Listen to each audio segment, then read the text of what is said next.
this empty or? Yeah, it's recording. Go. Hi, my name is Ruby, and today I'll be talking about child abuse. So some of the photos that I'm gonna have on today might be a little bit graphic, so just be patient, and I'm sorry if it does offend anyone. According to a book written by Joyce Brentfield Shannon, it's a child abuse, it's a source book, second edition. 6 million cases of child abuse investigated by Child Protective Services involve child abuse. One child in every 100 experience neglect or abuse a year in the United States. Today I will be talking about different types of child abuse, and by the end, you will gain what some of the long-term effects of child abuse are.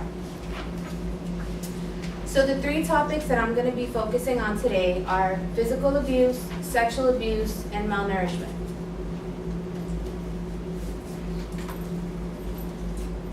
I'm going to start with physical abuse. Studies done by Miller Perrin, Cindy L. and Robin D. Perrin, titled Child Maltreatment, research shows that 3,500 children die from physical abuse a year. Physical abuse is a non-accidental trauma caused by beating, kicking, biting, burning a child. Physical abuse is the most obvious type of abuse that there is. Not in all cases, though, physical abuse is obvious or visible. You may notice a child that may take too many trips to the hospital or miss excessive days of school. Many abusers are very smart. They make sure that the bruises are not visible. They manipulate the child to make sure that they hide and not tell anyone that they're being abused. Drugs and alcohol do play a major part in physical abuse. Children that suffer from physical abuse and actually make it to adulthood commit criminal acts before the age of 20. 20% become addicted to drugs and alcohol.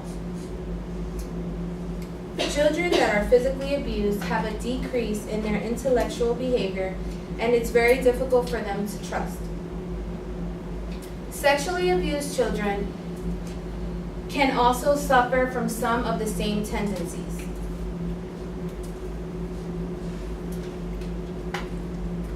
A journal written by Catherine Stalker and Kristen MacArthur on child abuse, 22.4% of children are abused by their father and mother. Sexually abused children are commonly abused by those closest to them. And like I stated, probably the majority of them are abused by their father or their mother. 9.5% of them are abused by someone out of their home. Children sexually abused tend to be very antisocial. They stay away from any type of physical interaction. Some are very easily agitated and suffer from anxiety and depression. Children who suffer from malnourishment also can suffer from some of the same symptoms.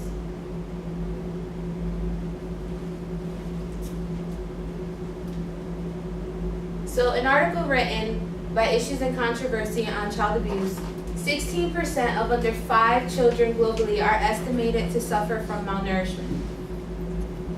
Those who are unfamiliar with what malnourishment is, basically what it is just not enough nutrients to the body. Malnourishment is probably one of the most common types of abuse out there. In the United States alone, it's estimated that 3.5 million children under the age of 5 are at risk of malnourishment. Children that suffer from malnourishment and actually make it to adulthood suffer from depression. They are highly prone to diseases and infections, and they have a significant decrease in their psychological development. They also have behavioral deficiencies. Malnourished children suffer from general poor health.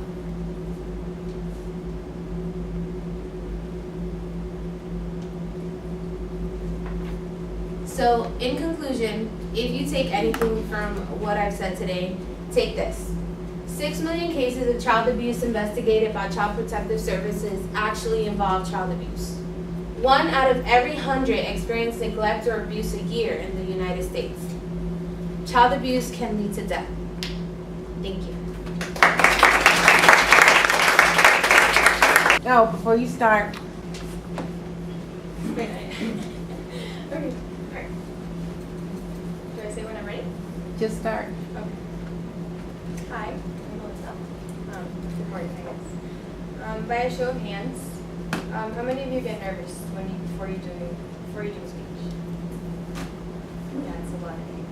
So you experience shakiness, trouble breathing, hard heartbeat. Those are all common things, and this just 3 of every 4 people experience speech anxiety, so it's completely common, according to statistics on public speaking. Okay. The main points that I'm going to cover today are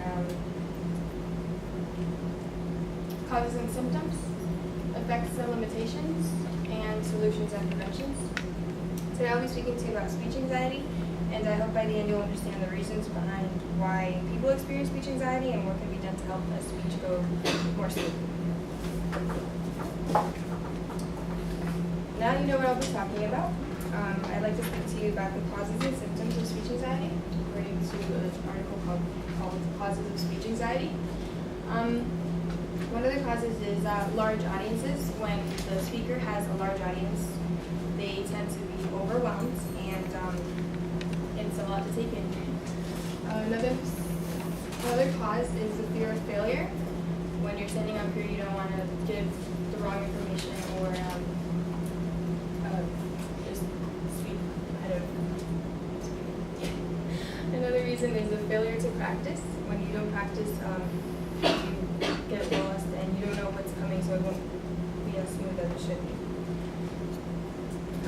Also, being evaluated. A lot of people don't like being the center of attention and being the person that everyone looks at and pays attention to and know what they're about to say. Some of the symptoms of speech anxiety are sweating, nausea, shaking, trouble breathing, sweating. Now that you know what causes speech anxiety and the symptoms that may be experienced, I'd like to speak to you about the effects and limitations speech anxiety can have on your life and how it will affect people. According to the University of Wisconsin Counseling Center, an article called Public Speaking Anxiety, speech anxiety can cause physical and emotional problems. Low self-confidence would be the emotional aspect of it, because when you have low self-confidence, you can't feel comfortable with what you're going to say or how you will present. A limitation that speech anxiety has on you is the job opportunities. Lots of jobs have lots of jobs.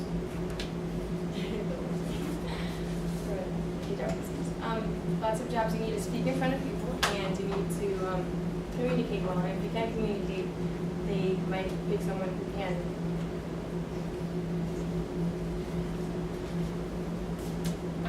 Now that I talked to you about the effects and limitations speech anxiety can have on you and the obstructions it can have in your career, I want to talk to you about solutions and preventions. According to the Stanford Oral Communications Department, something that you can do to help with speech anxiety is pinpoint and conquer. So exactly what you need to define exactly what you have as a obstruction in your speech giving. Maybe low self-confidence or not being confident in your topic. You need to pinpoint and conquer. You need to find good ways to fix that.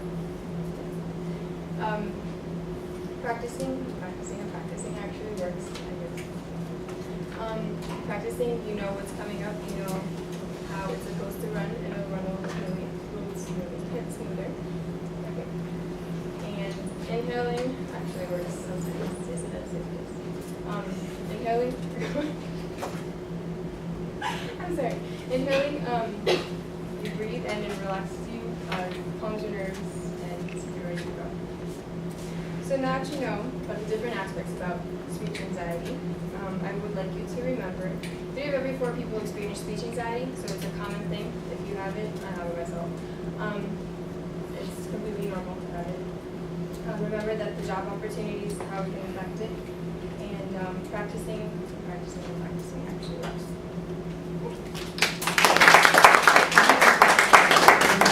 Hi, my name is Sharia, and I'm going to ask for the first 16 people to stand. 1, 2, 3, 4, 5, 6, 7, 8, 9, 10, 11, 12, 13, 14, 15, 16. Okay, these are statistics out of 25.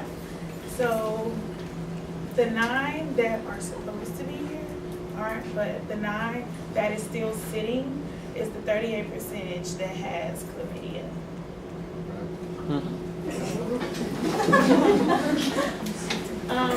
Today I'll be informing you of some very important facts of sexually transmitted diseases, and by the end of my speech, you will know the different diseases and what causes them.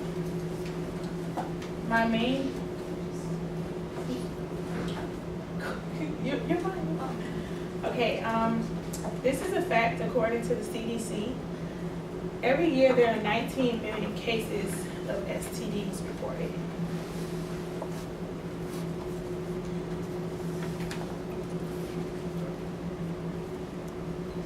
Okay, my first main point is HIV and AIDS.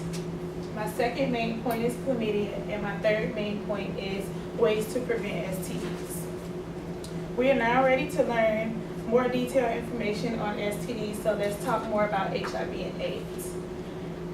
According to AIDS.gov, the difference between HIV and AIDS is that HIV is the human immunodeficiency virus, and AIDS, that's the early stages, and AIDS is the acquired immunodeficiency syndrome, and those are in the final stages of HIV. The signs and symptoms start as early as 2 to 4 weeks, and you can have symptoms such as fever, chills, rashes, sore throats, and ulcers in the throat or in the mouth. With AIDS, the symptoms consist of diarrhea, nausea, vomiting, fever, chills. And they're kind of sort of the same. And the treatment methods are medications and diet and exercise and regular checkups to your physician. After speaking about HIV and AIDS, let's move on to chlamydia.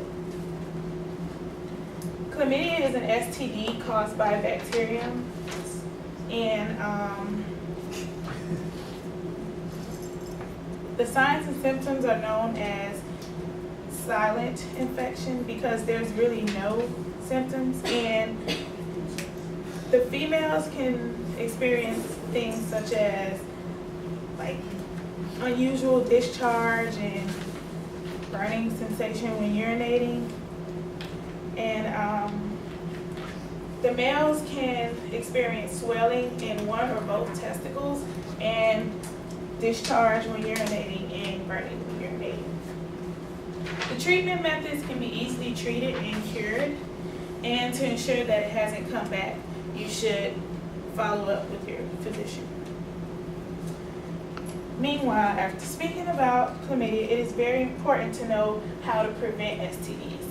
According to WSOWilliams.edu, ways to prevent STDs, one way could be to practice safe sex. In order to practice safe sex, you should always try to use condoms, gloves, or other appropriate barriers. Knowing the different types of condoms is another way. Male condoms are rolled on and onto the man's penis and must consist of some type of lubricant. Can be water-based and cannot be oil-based. Female condoms are inserted into a woman's vagina, and the lubricant can include spermicide and can be water or oil-based. And the lubricant is located on the outside and the inside. Another way is to practice abstinence. Practicing abstinence depends because when you're practicing abstinence, you're kind of refraining from all or some aspects of sexual activity, but most of the time it's determined by religious reasons or philosophical reasons. Knowing ways to prevent STDs plays a huge role in preventing STDs. With that being said, I hope that you remember from my speech that every year 19 million cases of STDs are reported, and most cases of STDs occur between the ages 15 to 24, and chlamydia, gonorrhea continue to go undiagnosed and unreported.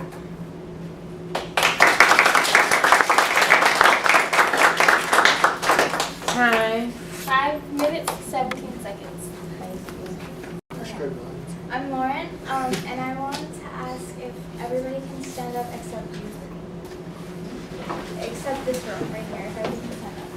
You guys represent 90% of the adults that started smoking at the age of 18 or before 18. And I got this from an article called Cigarette Smoking from the American Cancer Society.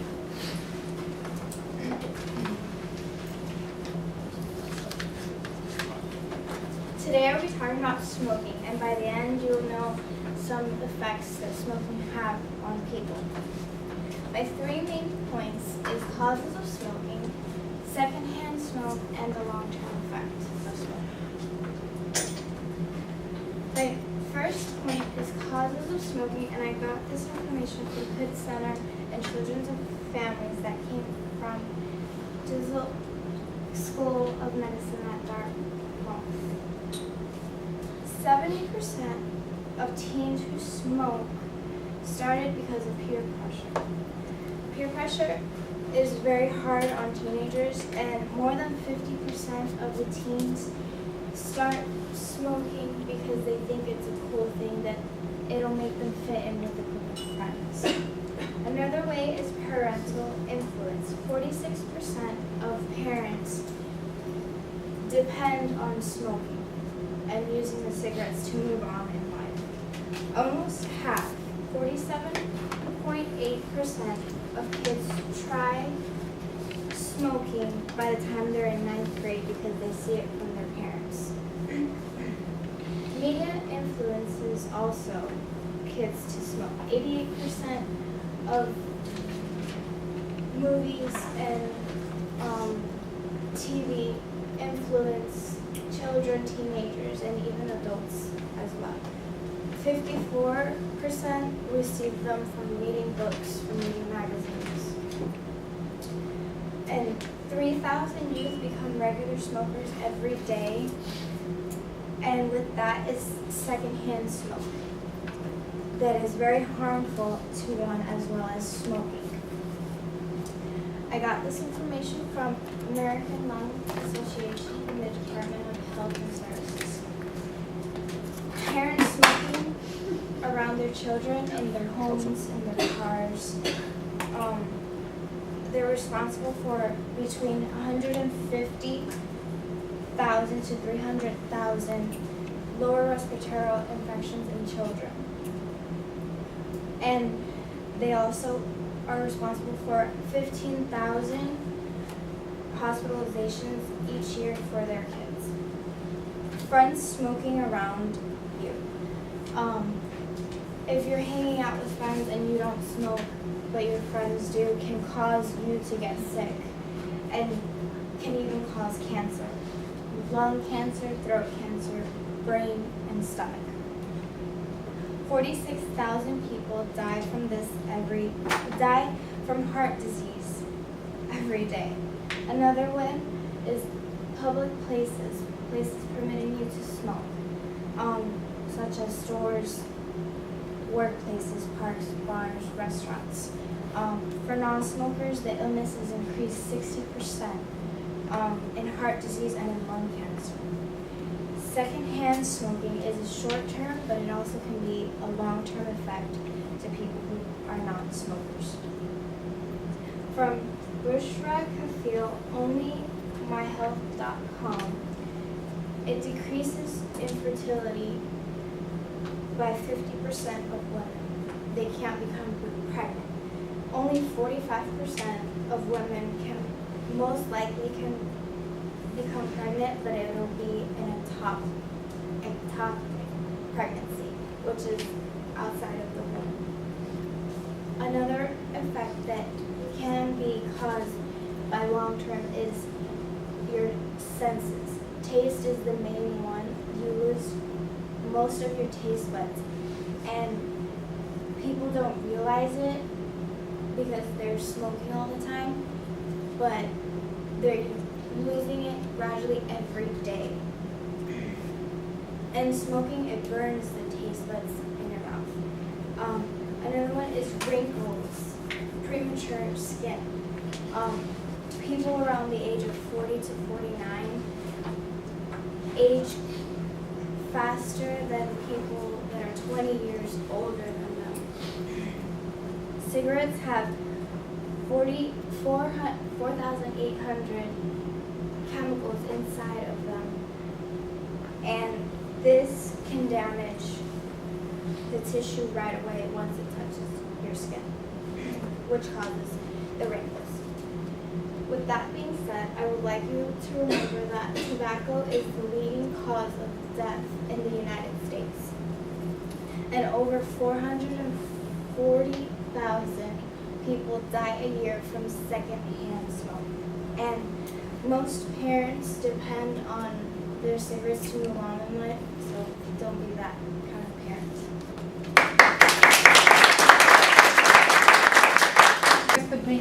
Sorry. Good morning, I'm Catherine, and please raise your hand the ones who recycle their waste.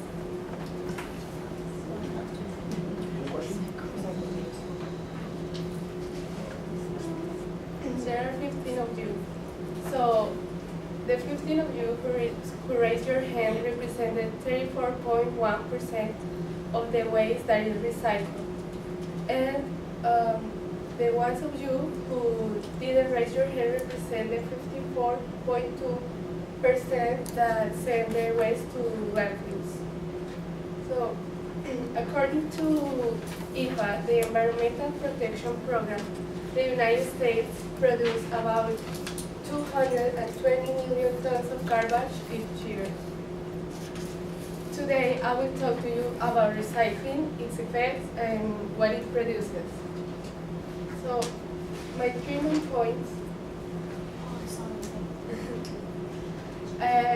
will be why recycling is important, benefits of recycling, and consequences of not recycling.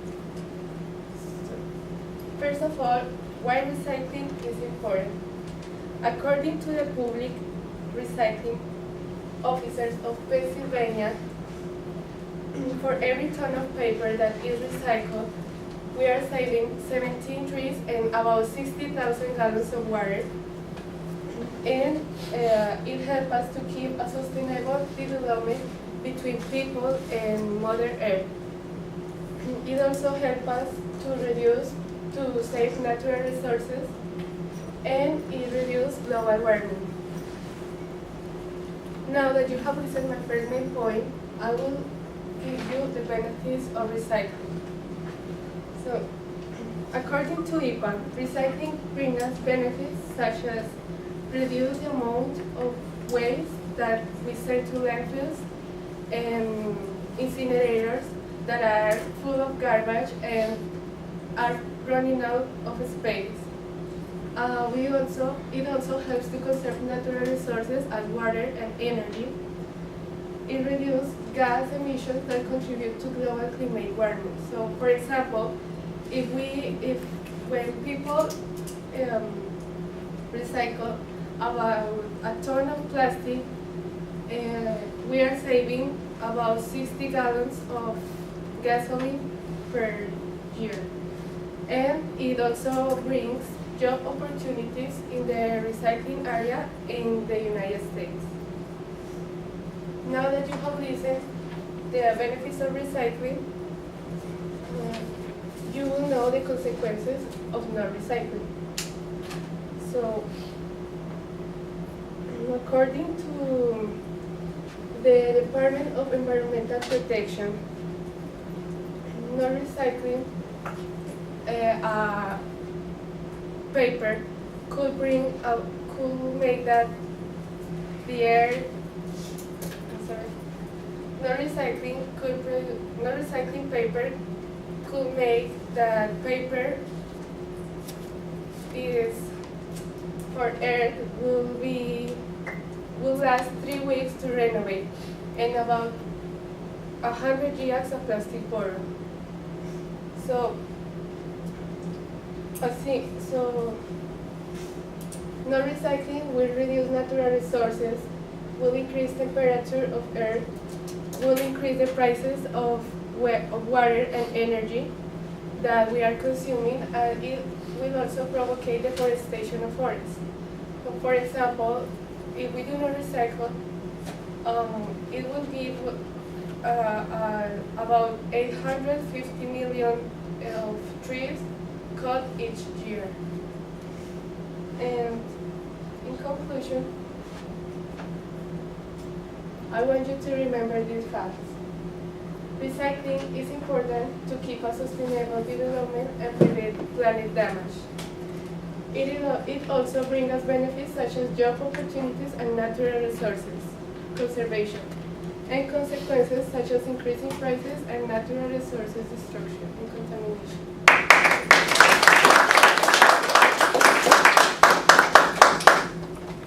Time. 4 minutes, 45 seconds. Good morning, my name is Stephanie. I'm gonna ask all the ladies to please stand up. Okay, so first, today we all represent 11,063,000 people that were arrested in 2012. You ladies represent the male part that was 8,300,000, and the males represent the female that were 2,800,000.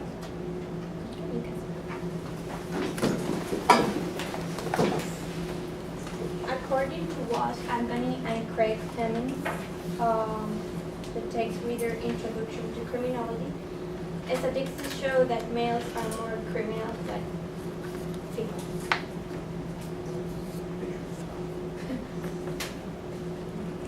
Okay, today I'm going to talk about the UCR.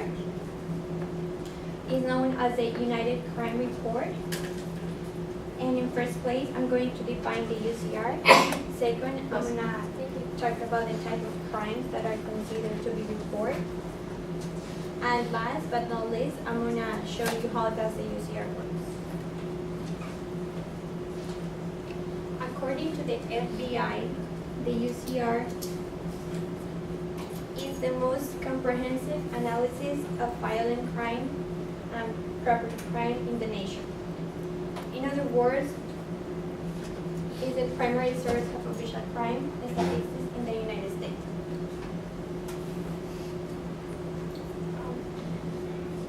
The UCR has existed since 1930. The objective of the UCR is to generate reliable set of criminal statistics for use in law enforcement. This way, crimes can be evaluated based on their seriousness and frequency of occurrence. There are 7 offenses that became known as a crime index. These ones are murder, forcible rape, robbery, aggravated assault, property crime, burglary, larceny, theft, and the last one they put was arson, that is occasioning burn. After explaining what the UCR is, I will talk about the types of crimes that are reported. They are, according to the Union Crime Reporting and Statistics, the crimes are divided in 3 types: violent crime, property crime, and clearance. The violent crime are the offenses which involve force and threat of force. Those are murder and robbery. Property crimes are the main offenses that is taking money or property from the victim. And and clearance are the crimes committed by people underage or the crimes that are already closed, where the CSI find enough evidence to close the case and put the criminal into jail. And now it's time to talk about how does the UCR works. According to the book of Watch Anthony and Craig Hammond's Introduction to Criminology, the UCR program is a nationwide that provides statistical reporting data on crimes. The participation on the UCR is voluntary for all the law enforcement agencies, and the agencies participate and represent the 94.9% of the American population. To obtain the crime of the state, we have to divide the number of the reported crimes by the state and then multiply the result by the amount of population in the state. After knowing about the United Crime Report, we can conclude that with the UCR last year, statistics measure the magnitude, nature, and impact. Also, the reports have to be done monthly, so every month they give the FBI the reports so they can show the statistics. And last, annually they show the report at the end of the spring of each year. So here we can see this report in 2009 that the crimes have been decreasing and the most has been robbery. Thank you.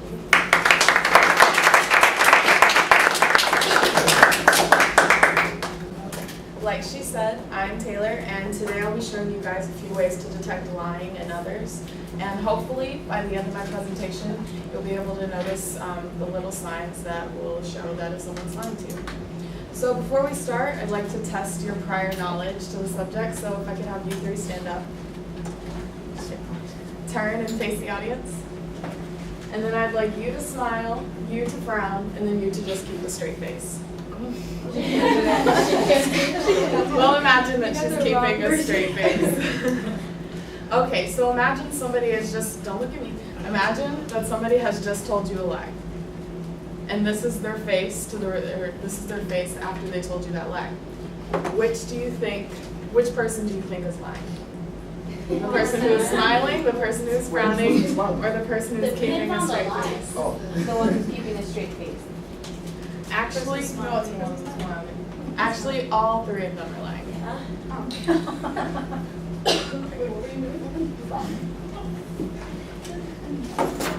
And according to Susan Sherwood, there are 43 facial muscles in a normal human face. So, well, there are like a couple special cases where people have like 42 or a little bit extra, but it only takes six facial muscles to rat you out. And so here we have Marilyn Monroe, and then you can see her lips. She's kind of got them pursed a little bit, and then her eyebrow. Now, some ladies I know, they like to get their eyebrows done, and they'll have very nice arches or very bad arches.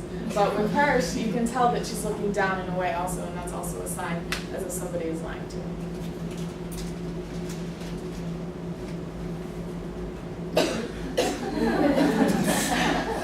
And like I mentioned before, today we're going to be decoding deception. We're going to be looking at the ways how you can tell if people are lying to you. So we're going to start with eye contact and how that can make or break whether or not you're lying. And then also we're going to talk about how tone of voice plays a vital role. And lastly, we're going to talk about body language. So first we have eye contact. And according to Carol Kinsey Goman,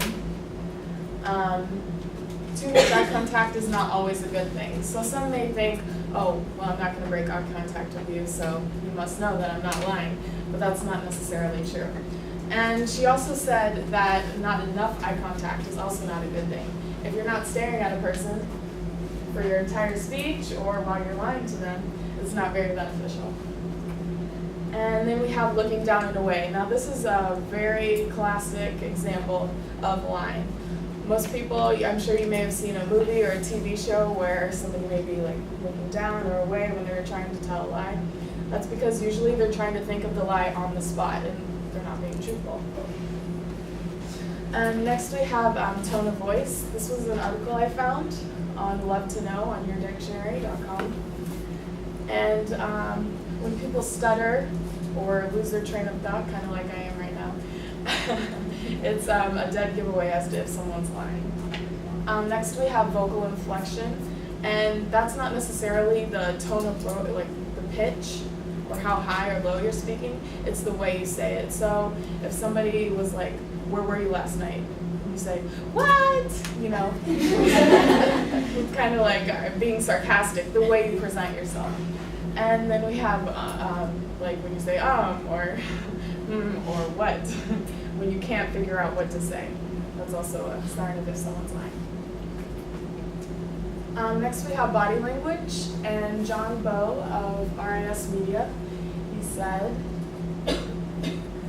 that fidgeting and twitching is a telltale sign of if somebody's lying to you. So if you see somebody biting their nails or twiddling their thumbs, no, they're not texting, but if you see somebody twiddling their thumbs, that's usually a key as if to their lying. Next we have micro gestures, and there have been many movies and shows presented about this. I'm not sure if anybody has seen Lie to Me, but it's on Fox. And basically this guy, he goes and he doesn't need a polygraph, he doesn't need, lie detector tests or anything. He just goes and he reads people. If somebody's like telling him a lie or anything, and he can tell. Because when somebody lies, your brain is not smart enough to catch up with the facial muscles in your face. So when you lie, your lip might quiver, your eyebrow may raise, or your pupils will dilate. And then we have standing still. If somebody was just standing still the entire time, you might want to be a little cautious as to what they're telling you.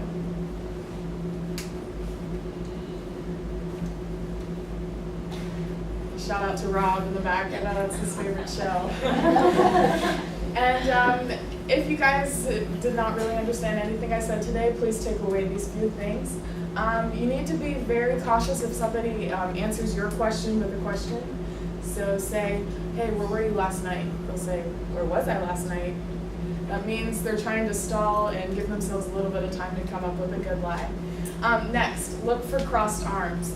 That means people are very closed off and don't want to give you a lot of information, and usually the information they give you is probably a lie. And lastly, pay attention to the pitch and tone of voice. If you notice that men have deeper voices and they, their voices raise a little bit when they're talking or lying, then that's something you need to be cautious of. Thank you. Video.